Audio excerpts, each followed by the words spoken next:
우리 크리스찬이란 예수 그리스도를 구원의 주님으로 믿고 섬기는 사람들을 말합니다.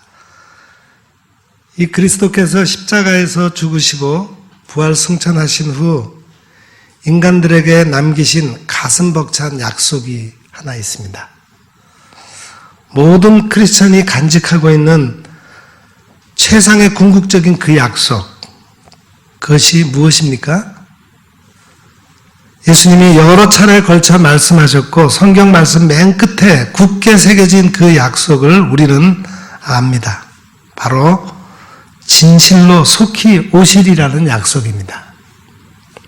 즉 그리스도의 강림입니다. 이것이 없다면 우리의 믿음도 무너지고 맙니다. 그래서 크리스천은 기다리는 사람이 되어버렸습니다. 올해도 우리는 주님의 다시 오심을 기다립니다. 교회는 왕의 색깔인 보라 색깔로 갈아입고 기다림의 촛불 4개를 밝히는 전통이 있습니다. 오늘이 그 첫 번째 주일입니다. 이 절기를 가리켜 대림절이라고 부릅니다. 강림절이라고 부르기도 했으나 기다림의 뜻을 강조하기 위해서 기다릴 대자를 앞에 붙여서 대강절 또는 대림절이라고 합니다. 지금은 카톨릭과 함께 용어가 대림절로 통일되고 있는 양상입니다. 사람들은 묻습니다.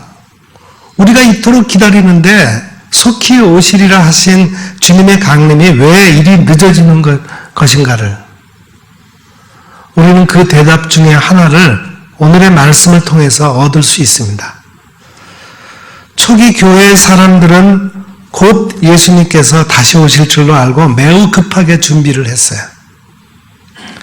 심지어 일도 하지 않고 종말을 기다렸고 선을 행하다가 금방 낙심하기도 했습니다. 그들은 사도 바울에게 주님의 재림이 늦어지는 이유를 자꾸 물었어요. 그러나 성경은 그 이유를 가르쳐주는 대신에 우리가 살아가야 할 자세를 더 중요하게 일러주고 있습니다. 예수님께서 강림하시면은 세상의 모든 것은 끝나게 됩니다. 그런 까닭에 강림의 때를 인간보다 더 애태우며 기다리는 분이 바로 그리스도이십니다. 죄 많은 인생이 하나님의 품으로 돌아오기를, 하나의 생명이라도 더 구원 얻기를 기다리십니다. 하늘에서도 기다리시고 땅에서도 믿음을 가진 사람들이 그날을 기다립니다. 온 천지가 기다림의 시간을 사랑하고 있습니다. 사랑하는 사람을 간절히 기다리는 마음은 어떤 것일까요? 마음과 몸을 바로하고 그를 위해 기도하며 다시 만날 때를 위해 준비합니다. 가슴에는 한없는 그리움과 용서와 자비를 품고 있습니다. 날짜보다 그 자세가 더 중요한 이유가 바로 이런 것입니다. 솔베이지의 노래라는 음악을 들으면 마음이 아련해집니다. 노르웨이의 작가 그리그가 페르긴트 모음곡에 삽입한 곡으로 온 세계 사람들의 사랑을 받고 있는 노래입니다. 이것은 긴 기다림의 노래예요. 그 노래 가사가 우리나라 말로 해석하면 이렇습니다. 한 해가 가고 겨울이 지나도 내가 확실히 아는 것은 당신이 돌아올 것이라는 사실입니다. 하나님이 당신을 도우실 거예요. 당신 혼자 길을 헤매고 있을 때 하나님은 당신에게 힘을 주실 거예요. 당신이 천국에 있다면 나를 기다리세요. 우리 천국에서 다시 만나 헤어지지 말아요. 남편 페르긴트가 세상을 돌며 방황할 때 정숙한 아내 솔베이지는 평생 외로이 수절하며 그를 기다립니다. 늙고 병든 페르긴트는 결국 집으로 돌아와 사랑하는 아내 솔베이지의 품속에서 삶을 마치게 됩니다. 사람들은 긴 기다림 앞에 숙연하게 가슴을 열었습니다. 누가복음 15장에는 아버지의 기다림이 있어요.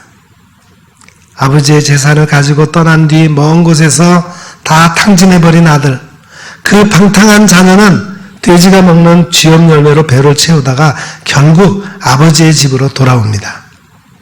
하나님과 아버지에게 죄를 지은 아들을 끝까지 기다리는 아버지의 사랑의 모습이 여기 있습니다. 이에 일어나서 아버지께로 돌아가니라. 아직도 거리가 먼데 아버지가 그를 보고 측은히 여겨 달려가 목을 안고 입을 맞추니, 성경은 그렇게 표현하고 있습니다. 얼마나 기다렸길래 멀리서 돌아오는 아들의 모습을 한눈에 알아차리고 아버지는 그렇게 달려갔을까요? 어떤 이유든 아버지와 아들이 서로 헤어졌다면 누가 더 그리워하게 될까요? 잠시 갈등으로 집을 나간 것에서부터 남북 분단으로 인해 평생 이상가족으로 살아야 하는 가정까지 부모와 자녀는 어느 쪽이 더 간절한 마음으로 만날 날을 기다리고 있을까요? 우리는 이 세상에 아들이나 딸로 태어나서 나중에 아들과 딸을 낳고 기르는 존재로 변화됩니다. 부모와 자녀 중에 누가 더 애를 태울까요? 비교할 수 없습니다. 부모의 마음이 훨씬 더 간절하죠. 매월 첫 주일이 되면은 예배 전에 때점으로 날이 어두니, 영어로 Abide with me라고 하는 찬송 영상을 내보내는 그런 외국 교회가 있습니다. 다른 나라 그리스도인들이 비록 가사는 다르지만 같은 곡자와 내용으로 찬송하는 것을 들으면 가슴이 뭉클해집니다. 제가 외국에 갔을 때 나주를 멀리 떠났다 찬송을 외국인들과 함께 부르며 감동의 눈물을 흘린 적도 있습니다. Coming home, coming home, never more to roam. 돌아옵니다. 집에 돌아옵니다. 다시는 더 방황하지 않으렵니다. 이제 더 방황하지 않고 내 아버지 집으로 돌아가겠다는 coming home. 주님을 향한 회개와 신앙 고백의 시간을 잊을 수 없습니다. 세상의 그리스도인들이 언어와 인종을 초월해서 내 아버지가 계신 집으로 돌아가겠다는 고백이 어찌 마음에 와닿지 않겠습니까? 오늘 본문의 말씀은 로마 교회가 주님의 재림을 맞이하기 위한 긴박감으로 가득해 있다는 것을 우리가 엿볼 수 있습니다. 죄와 어둠의 시대가 깊어가면 깊어갈수록 거룩함과 빛의 시대는 가까이 오는 법입니다. 온 세계를 지배하는 로마 제국, 그러나 그곳에는 이미 방탕과 술 취함과 음란과 시기 같은 추한 일들이 사람들의 정신을 파괴하고 있었습니다. 예수 그리스도의 강림을 기다리며 믿음으로 굳게 서지 않으면 안 되겠다라고 하는 긴장감이 로마 교회를 덮기 시작했습니다. 바울 사도는 이 로마서를 쓸 때 아직 고린도에 머물고 있었어요. 3차 전도여행을 거의 마칠 무렵에 그 여행에 지치고 건강도 나빠진 몸이지만 로마 교회를 생각하면서 그곳을 방문하겠다는 계획이 더욱 굳건해지고 있을 때였습니다. 그래서 바울 사도는 그리스도께서 다시 오실 강림의 말씀을 로마인들의 삶에 자극적으로 보여주었습니다. 또한 너희가 이 시기를 알거니와 자다가 깰 때가 벌써 되었으니 이는 이제 우리의 구원이 처음 믿을 때보다 가까웠음이라. 이 시대가 얼마나 위기 때인지를 너희가 이미 알고 있다는 전제를 달았습니다. 재림을 기다리는 로마 교회의 교우들은 말할 것도 없고 로마의 수많은 시민과 노예 그리고 권력에 취해 있는 귀족 계급의 사람까지도 종말로 향해 달려가는 시기가 왔음을 깨닫고 있다는 것입니다. 그만큼 주님이 강림하실 날이 가까워졌습니다. 밤이 깊고 낮이 가까웠으니 그러므로 우리가 어둠의 일을 벗고 빛의 갑옷을 입자. 여기서 바울 사도는 로마인들을 향해 어둠의 일을 몇 가지를 구체적으로 제시합니다. 방탕함과 술 취함은 사람이 이성을 잃고 떠들며 죄악으로 향해 가는 발걸음을 제지할 수 없게 된 그런 상태를 말합니다. 음란과 호색은 정절을 상실하고 부도덕한 유욕에 몸을 맡기는 죄를 의미합니다. 다투거나 시기하는 것은 사랑을 잃어버린 사람들이 하는 짓입니다. 증오가 솟아난 나머지 난폭한 행동을 하거나 악의에 차서 은밀히 계획하는 범죄를 가리킵니다. 이 시기를 아는 지혜로운 사람은 주님의 강림을 맞이하기 위해 어두움의 죄악들을 버리고 빛으로 나오게 됩니다. 이때 벗어버릴 것과 입어야 할 것이 있는데 벗는 것은 어둠의 일이며 입을 것은 빛의 갑옷이라 했습니다. 빛은 어두운 죄악의 공격을 맞는 구실을 하는 까닭에 든든한 갑옷으로 비유되었습니다. 이 시기를 아는 그리스도인은 빛의 갑옷을 입고 태양 가득한 아침을 맞이하는 행복한 사람들입니다. 역사적인 종말, 예수님이 다시 오시는 재림이 우리 시대에 이루어지지 않을 수도 있고 주님의 재림이 지연되고 있는 것도 사실입니다. 그것은 수많은 사람이 멸망당하지 않고 구원받기 위하여 하나님이 길이길이 참으시는 것입니다. 그러나 우리 개인적인 종말은 머지않아 다가오고 있습니다. 다윗이 고백하기를 나와 죽음 사이는 한 걸음뿐이라 라고 했습니다. 우리는 죽음과 한 발자국 떨어져 있습니다. 목사님들 모임에서 어떤 목사님이 당신이 신고하는 권사님을 소개했는데 이분은 항상 정장을 하고 사신다 그랬습니다. 새벽에 나와 기도하는 시간에도 언제나 곱게 차려입은 정장을 하고 나오시고 또 어디에 나들이를 가더라도 항상 깨끗한 옷으로 정장을 하고 나오는 것입니다. 이분의 말은 언제 주님을 만날지 모르기 때문에 정장하고 산다고 합니다. 그 권사님의 삶이 흐트러지지 않는 삶이 참 좋아 보입니다. 우리가 예수님을 믿을 수 있는 시간이 얼마 남지 않았습니다. 내가 누구냐 하는 것을 확정하고 나는 이것을 위해 살아간다는 것을 붙잡아야 됩니다. 주님 앞에 서는 날이 곧 다가옵니다. 사랑하는 여러분, 여러분의 잠자는 영혼을 흔들어 깨우십시오. 진리의 말씀, 구원의 도리, 십자가의 구원을 확실한 내 것으로 붙잡아야 합니다.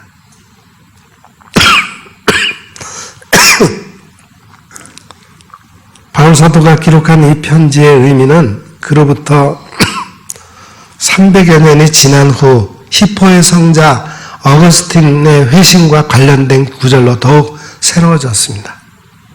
어거스틴은 그의 저서 고백록에서 이렇게 고백했습니다. 그는 절망을 안고 밀라노의 한 정원을 거닐고 있었어요. 나는 그 죄들에 얽매여 있는 것만 같아서 애처로운 목소리로 부르짖었습니다. 언제까지입니까? 내일 또 내일입니까? 지금은 왜 안 됩니까? 어찌하여 내 더러움이 지금 당장 끝나지 않습니까?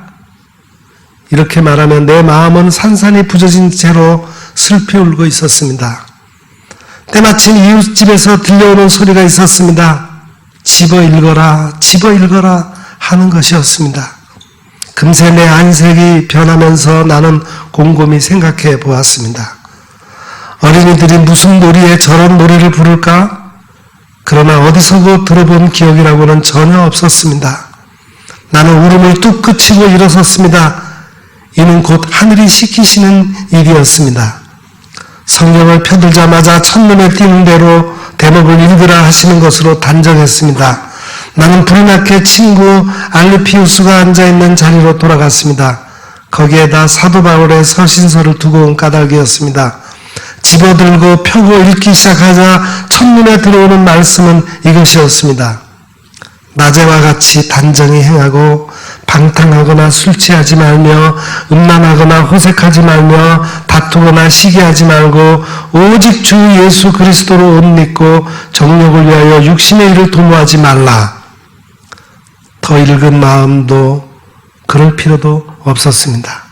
이 말씀을 읽고 난 후 내 마음에는 빛이 쏟아져 들어왔고 의심의 온갖 어두움이 쓰러져 버렸습니다. 기독교 역사에 남을 회개의 고백이 이 구절을 통해서 나타났습니다.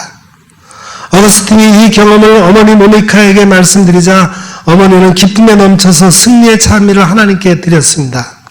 그 내용은 에베소서의 말씀이었습니다. 우리 가운데서 역사하시는 능력대로 우리가 구하거나 생각하는 모든 것에 더 넘치도록 능히 하실 이에게 교회 안에서와 그리스도 예수 안에서 영광이 대대로 영원무궁하기를 원하노라. 아멘.